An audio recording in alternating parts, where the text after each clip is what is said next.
queremos saludarles a todos nuestros amigos y amigas, por supuesto, que siempre están acompañándonos a través de nuestro programa, a través de las redes sociales, el Café de los Pasos Perdidos.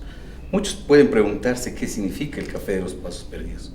No sé si el nombre llame la atención, pero para muchos igualmente creo que nos atrae, nos genera inquietudes, preguntas, como siempre hemos planteado, pero hoy tenemos algo especial, como en todos los programas, nuestros invitados. Sí. Todos son invitados que tienen una trayectoria, que tienen un compromiso, y a partir de eso queremos nosotros darle la bienvenida a Wallace Moacir Paiva Lima. Muchas gracias por la bienvenida, querido hermano. Gracias, querido hermano, por estar aquí. Un gusto estar aquí contigo. Empiezo hablando español, pero voy a dar continuidad en portugués porque si no, no van a entender tampoco en español, tampoco en portuñol. Esa va a ser la gran diferencia de este programa. Creo que sí, creo que sí. ¿Cómo le percibes al nombre el Café de los Pasos Perdidos? Para nosotros masones hay un nombre peculiar, un nombre que suena de forma muy familiar. Pero creo que para que no son los masones hay dudas sobre por qué los pasos perdidos, por qué de eso. Pero a mí como un hermano sí suena muy singular. Muy familiar. Sí, muy familiar y muy bonito. Así que por elegir agrada, nombre, ¿no? Sí, me agrada mucho. Y además tiene una música, el nombre. Ay. Ay. Sí, pero no conozco. ¿En español? En español lo que quiero decirte es que hay un ritmo, hay un sonido agradable. Ah, es verdad, sí, claro que sí. Los sonidos es espectacular, los pasos perdidos, todo. Antes de continuar con las inquietudes, las preguntas claro. que de rigor se plantean en un conversatorio, un diálogo como este. Claro. Quisiéramos conocer quién es Wallace Moacir, su origen, su trayectoria. Claro, ahora empiezo a hablar en portugués. Perfecto. Wallace Moacir Paiva Lima é homem de 30 anos, casado, atualmente empresário e funcionário público. Comecei a trajetória de vida aos 8 anos de idade. Trabalhava numa loja de sapatos, numa feira.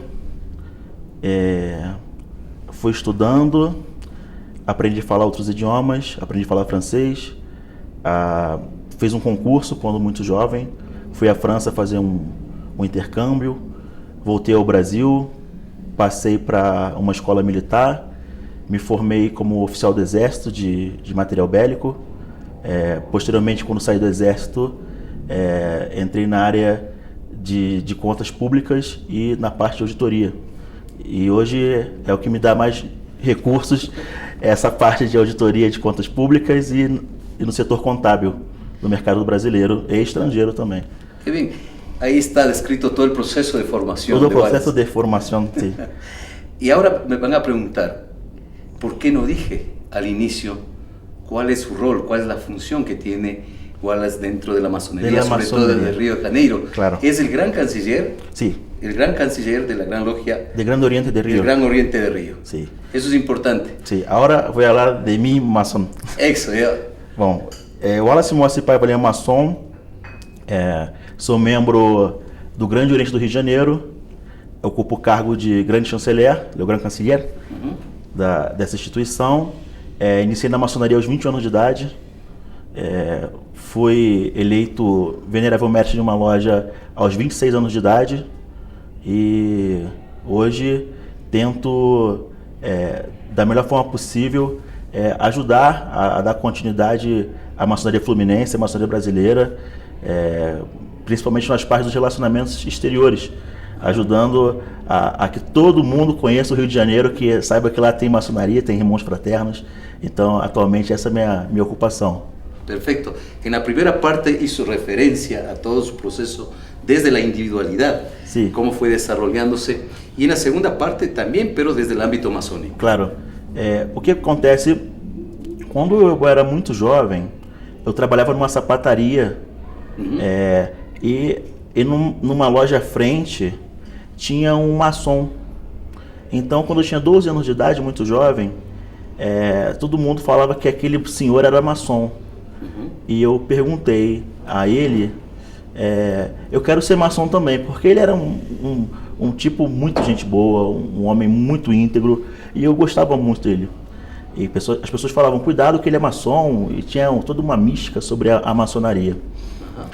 Aí eu conversei com ele, cheguei, seu Edson, eu quero falar com o senhor, eu quero ser maçom também. Ele riu de mim, né? Perfeito. Ele disse, você não sabe o que é isso. Eu falei, não sei, mas eu gosto muito de você, eu quero ser maçom. Agora, quando tu decides, e obviamente quem decide busca Sim. onde estar, que instituição te abriu as portas? A Ordem de Molay. A Ordem de Molay. Sim. Isso que eu queria dar uma continuidade. Ele falou, olha, maçom você não pode ser, mas existe uma ordem que é patrocinada pela maçonaria, chama-se Ordem de Molay, e certamente lá você vai encontrar as respostas que você procura, ser o ser humano que você quer ser, e assim começou minha trajetória dentro da maçonaria, que foi numa ordem paralela, patrocinada pela maçonaria, que é a Ordem de Molay. Perfecto. Acá en el Ecuador también sí. está trabajando, la Gran Logia Equinoccial del Ecuador también está trabajando con los jóvenes sí. a través de la Orden de Molay, en sí. varios valles, especialmente en Quito. Sí. Y eso es interesante. Pero esa formación que da la Orden de Molay a los jóvenes, ¿cómo marca la diferencia a aquellos que pertenecen a la Orden de Molay y a aquellos que están lo que normalmente se llama el mundo profano? Sí. O que acontece é que na própria Ordem de Molay já existe um vínculo muito grande com a maçonaria. Então os princípios básicos da maçonaria já praticamos na Ordem de Molay, que é a liberdade, a igualdade, a fraternidade, acima de tudo a irmandade, o companheirismo, as virtudes de Molay, que são as 7 virtudes, ensinam o de Molay a ser um ser humano melhor, uma pessoa melhor, e mais importante que isso tudo, a Ordem de Molay é nada mais nada menos do que uma escola de líderes. Um berço de líderes. Então, apoiar esses jovens, apoiar a Ordem de Molay, não só no Brasil, como no Equador e no mundo, é ter a certeza que a maçonaria vai existir daqui a 200, 300 anos futuros. Em quantos países estaria a Ordem de Molay? Eu não sei exatamente quantos países, de cabeça. Eu sei que recentemente ela foi para a Grécia, foi onde recentemente está instalado. Eu creio que mais ou menos uns 22 países, mas eu não posso falar ao certo se é isso ou não. Começou nos Estados Unidos e posteriormente foi se espalhando por todo o mundo, chegou no Brasil, agora no Equador, recentemente na Grécia. Al ser uma escola de líderes. É uma escola de líderes. É uma escola de líderes. Há uma proyección para a juventud, se abre um caminho e obviamente esto tiene que estar sujeto a ciertos principios, a ciertos valores. Claro. ¿Cómo se expresa esa posibilidad de construcción de una cultura distinta, diferente, pero sobre todo asentado en los valores que necesita a humanidade? Sim. O que acontece é que o mundo de hoje mudou muito do mundo de onde eu vim mais jovem. Parece que há 20 anos atrás, por exemplo, há 15 anos atrás, o mundo era muito mais fechado. Hoje, com a internet, com a publicação, com a facilidade de comunicação, o mundo mudou. Mas eu tenho certeza que dentro da Ordem de Molay, mesmo com todos esses avanços tecnológicos, mesmo até com todo esse desandar da sociedade em questões de valores, lá dentro sim há a oportunidade de se tornar um ser humano melhor, ser um jovem melhor, um melhor filho, pois é isso que realmente aprendemos lá dentro. Ser um ser humano melhor, ser um filho melhor, ser um irmão melhor, e essas pequenas atitudes tomadas, esses pequenos conhecimentos, sim, tornam ele um jovem melhor, um jovem mais preparado. E esse é meu ponto de vista. E comprometido. E comprometido. É claro que não existe uma fórmula mágica para tudo. Não uma receita de bolo. Claro que vai chegar jovens lá que vão ficar encantados com tudo. Como chegaram jovens que tampouco vão se adequar. Mas os que tiverem oportunidade, que possam sim fazer parte da Ordem de Molay, que possam conhecer a instituição, e que eu puder, da parte do Rio de Janeiro, ajudar a Grande Loja Equinoccial do Equador a colocar aqui mais de Molays, estarei muito feliz em poder ajudá-los, com certeza. Qué bien. Y eso obviamente a nosotros también nos agrada y por supuesto debemos seguir trabajando en ese sentido. Claro. Wallace, quiero hacerte una invitación. Sí. ¿Te parece si nos acompañas a hacer una pausa? Sí, claro. Hagamos una pausa. ¿Tomamos un café? Por supuesto, tomamos un café. Y un café ecuatoriano. Sí. Así que te invito a que hagamos esa pausa y regresamos para conversar sobre los grandes desafíos que tiene la juventud, la masonería y sobre todo pensando en innovación, en el compromiso, en la participación y también sin descartar el tema de la tecnología. Claro que sí. Volvemos, queridos amigos y amigas, luego de esta pausa.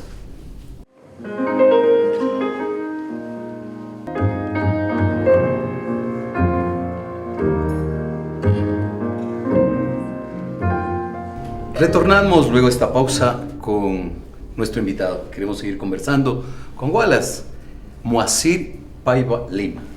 Estamos conversando sobre diversos temas, pero fundamentalmente aquellos que tienen que ver con el rol que juega la juventud en estos momentos, más aún cuando pertenecen a instituciones y organizaciones que de una u otra manera generan pensamiento, generan trabajo y tienen una incidencia a nivel social.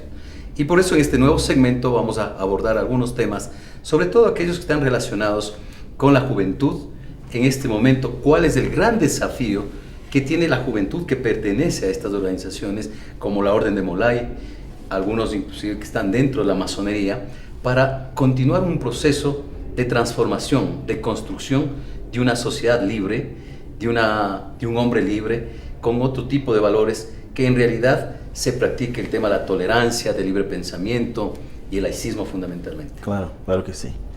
Bom, o que acontece hoje na maçonaria, falo de um ponto de vista do Rio de Janeiro, em relação à juventude e à maçonaria.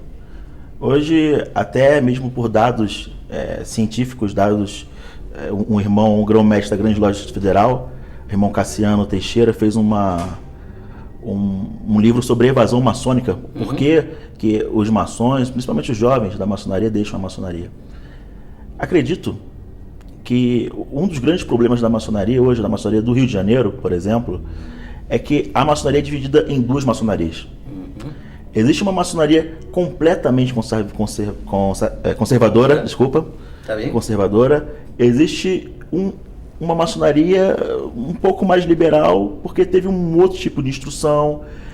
Essa maçonaria muito conservadora tiveram um tipo de educação diferente dessa nova maçonaria. Foram pessoas que não tiveram acesso ao mundo, não viajaram tanto, não leram tanto. E, quiçá, posso dizer até que muitos não conheçam muito de maçonaria. Conhecem muitos do que falam sobre maçonaria, mas sobre maçonaria mesmo não entendem, não estudam. Existe uma juventude que está hoje mais informada, sedenta pelo conhecimento, que traduz textos do mundo inteiro, que busca conhecer o que está fazendo e vem com ideias inovadoras para a própria maçonaria. Querem fazer muitas vezes o que é o correto fazer, que não quer usar, por exemplo, os usos e costumes. Isso é uso e costume. Não existe isso. Existe realmente, tudo é fundamentado dentro da maçonaria. Então, quando essa geração mais jovem se choca com essa geração, eles não têm espaço, porque são pessoas mais jovens. E existe uma elite maçônica dentro... Uma elite? Sim, uma elite, vamos falar até sobre uma ciência política, a teoria das elites. Dentro de um grupo existe um outro grupo que muitas vezes não detém um conhecimento, mas não deixa esse outro grupo mais jovem chegar, interagir. Esse é o primeiro desafio, a interação generacional. O primeiro desafio, hoje, perfeito, é conseguir adequar esses dois mundos numa mescla, fazer um bolo e tornar a maçonaria um lugar cada vez mais dinâmico, mais agradável, tanto para quem está já há 50 anos, como para quem está chegando como eu há 10 anos. Então, assim, hay una gran diferencia. Sí, es una gran diferencia. Ahora, dentro de eso, obviamente, ese es un desafío al interior que hay que construirla con la participación de los jóvenes, con la participación de los hermanos mayores, esas dos partes que hay que tratar de que permanentemente estén en un diálogo para encontrar lo mejor. ¿Cómo plantearías tú, o cómo plantearían desde el Gran Oriente de Río de Janeiro, el tema de la innovación? La masonería en estos nuevos tiempos demanda, sobre todo desde los jóvenes, algún tipo de innovação? O que passa, te digo a realidade, no Grande Oriente do Rio de Janeiro não tem inovação. É uma maçonaria muito antiga, sabe? Muito conservadora. Exato. E também o grande problema que temos também no Rio é que não conseguimos adequar novas ferramentas à própria maçonaria. Então isso é muito triste. Então, a voz da juventude masónica, Sim. hay que trabajarla más. Okay. Ou para abrir espaços. O que acontece é que acredito eu que a grande elite maçônica, né, os irmãos mais antigos de ordem, tem que abrir espaço para essa juventude trabalhar. Porque tudo é transitório, tudo passa. Eles chegaram nesse auge, desses 50, 60 anos de maçonaria, mas eles vão morrer. Perfeito. Todos vamos morrer. Tudo passa. Então, se essa juventude não conseguir chegar e botar suas ideias em prática, a maçonaria do Rio de Janeiro e do mundo vai desaparecer. Então, temos que sim que sentar, temos que sim que ouvir, temos que sim estudar e resolver essas questões, né? Conseguir introduzir tecnologias para que os jovens possam de alguma forma se animar mais com o estudo maçônico, claro que respeitando a maçonaria, porque a maçonaria não é um estudo de distância, não é uma faculdade que você pode estudar à distância, você tem que ir para a sua loja, você tem que praticar a sua virtude, praticar a maçonaria dentro da sua loja, com seus irmãos, e acho que conseguindo juntar as tradições do passado com a tecnologia que temos agora no presente e no futuro, vamos ter uma instituição cada vez mais brilhante. Em esse contexto, el café Los Pasos Perdidos. Sí, claro. Sí. ¿Cómo empatarían o cómo podrían articular, cómo podrían unir el trabajo de una masonería que existen hermanos que tienen ya una línea definida, quizás tratando de conservar varias cosas, los jóvenes que impulsan, pero hay un instrumento fundamental, las nuevas tecnologías? Ese se constituiría quizás un elemento dinamizador quizás para poner en evidencia varias cosas, varias demandas, varios puntos de vista que tienen los jóvenes en función de tratar de que se vaya innovando e renovando a maçonaria em Rio de Janeiro. Claro, é um ponto de vista, mas eu acredito que eu não seja a melhor pessoa para falar sobre inovações tecnológicas, até porque eu mesmo não tenho nenhuma rede social. Então, mas de contrapartida eu te digo que hoje, graças às comunicações sociais, às redes sociais, hoje podemos saber que vai ter uma iniciação na loja X, que vai ter uma passagem de grau na loja Y, isso em segundos. Antes era comunicação, chegava carta para saber, hoje não, hoje está muito mais dinâmico, hoje sabemos quando uma grande loja é reconhecida por outra grande loja via WhatsApp, então isso é muito bom. Agora, como podemos usar isso em prol da maçonaria, eu acho que eu não vou ser a pessoa certa para te dizer. Bueno, y ahí hay una pregunta, una inquietud que se presenta. Dentro de esto, la masonería joven, o sea, los hermanos jóvenes, ¿cómo entienden el tema de la libertad, de la igualdad y la fraternidad? Bom, a maçonaria jovem, os valores são os mesmos valores dos maçons antigos. Não mudaram nada. Não há nada cambiado. Exatamente. Os valores da instituição se preservam. Claro que houve mudanças nas gerações. Hoje as gerações... antes, o adulto, até chegar adulto, era muito cedo. Com 18 anos já tinha um pai de família. Hoje, por exemplo, no Brasil, a adolescência vai até os 30 anos. Até os 30 anos tem muita gente que está na casa dos pais. Mas quando se fala de valores, eu tenho certeza que os valores da juventude atual, como os valores daqueles homens que no passado fizeram chegarmos até hoje, são os mesmos. O que podemos fazer para fomentar isso, para trazer essa juventude, para conhecer um pouco mais a maçonaria? Uma das minhas sugestões é abrir lojas universitárias. Perfeito. Quem vence lojas universitárias? Uma grande loja, um grande Oriente, patrocina jovens a ingressar na maçonaria como se fossem os demolês, mas de uma idade um pouco mais avançada, porque esse também constitui um futuro do ciclo maçônico. Então, é uma das questões que pode se trabalhar. Desde a Ordem de Molay, retomando o tema, claro, deve haver uma agenda. Quais são os temas mais importantes ou os âmbitos ou os espaços em los quais se pode trabalhar capaz de ir articulando el trabajo de ustedes en función de la construcción de nuevos liderazgos, pero también la vinculación con el ámbito de la educación? Claro. A Ordem de Molay trabalha, por exemplo, eu falo do meu capítulo, capítulo São João 253. O que nós fazemos? Existe toda uma divisão social de trabalho, para que ele possa aprender desde arrumar as coisas até liderar homens.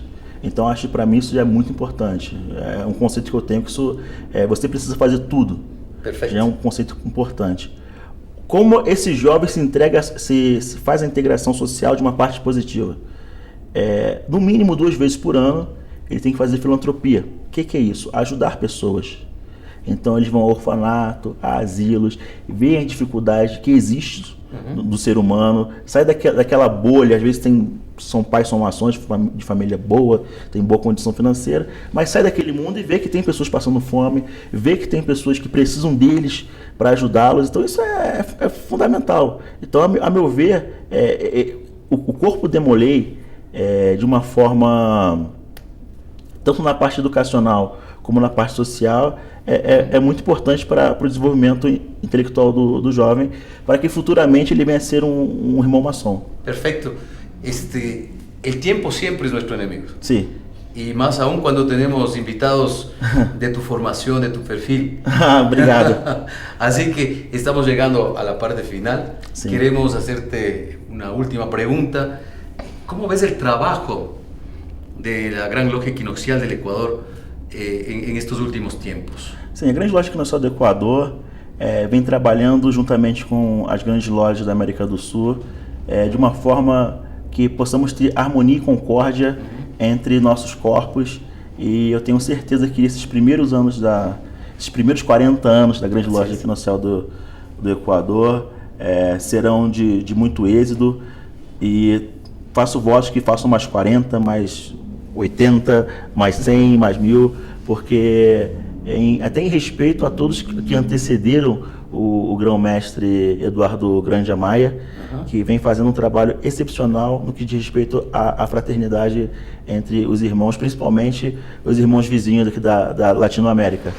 E por esse motivo que eu saí do Rio de Janeiro para vir para cá, para Quito. Bienvenido siempre. Obrigado. Al Ecuador. Queremos agradecer por tu presencia, por habernos permitido conversar, dialogar. Claro. Y también queremos decirles a nuestros queridos amigos y amigas que nos siguen a través de las redes sociales que hoy hemos conversado con Wallace Moacir Paiva Lima, quien es el gran canciller del Gran Oriente de Río de Janeiro. Eso. Esperamos próximamente vernos y con ustedes igualmente, que siempre nos acompañen, porque esta es una propuesta comunicacional que tendrá continuidad, sobre todo pensando en sus inquietudes, en sus preguntas. Muchas gracias.